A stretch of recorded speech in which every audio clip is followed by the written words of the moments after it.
Moira De La Torre pumalag sa fake news, "We need to do what's right."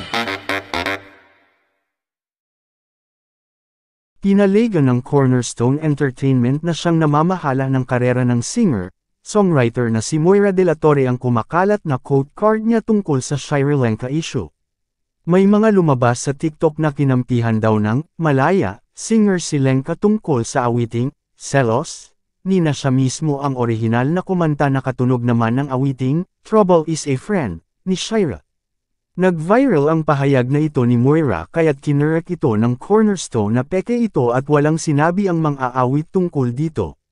Base sa post sa Instagram account ng Cornerstone, "We ask the public to refrain from sharing the fake Moira quote that is currently circulating on social media."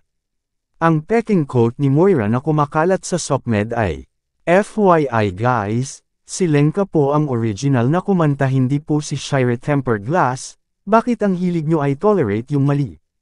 Alam nyo nang mali yun pa yung pinapanigan nyo, kung tayo nga nagagalit na inaangkin ng ibang bansa yung lugar natin, di ba so dapat nakaka-relate tayo kay Lenka, pero bakit ang ending si Shira ang tama at yung original ang mali? Halatang mali ang info kasi ang tunay na kumanta ng Selos ay si Shira na katunog naman ng awiting Trouble with a Friend ay si Lenka." Ang official statement ni Moira, "We just really need to do what's right and to credit the people that need to be credited.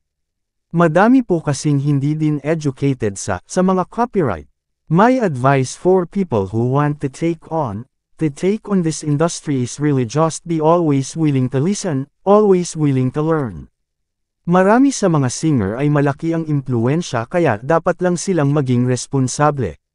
At kung gagamit man ng ibang awitin, dapat pa rin daw respetuhin ang karapatan ng original singer.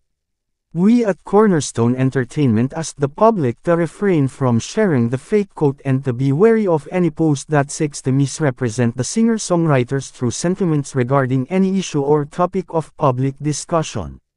May mga nabasa kaming komento mula sa netizens na nagsabing mabuti at nakialam na ang management company ni Moira tungkol sa isyong ito. OMG, finally the management taking action. Mula kay Wayne Dumpi, "More better if malalaman sino yung may-ari ng mga pages na yan." Sabi rin ni Janie Nadine, "So nice for CS speaking up, but yes, I hope masabihan sila through statements noong pages naman gamit nila when posting." Meron pa nga yung isang post may nearly 20k likes na and 12k comments.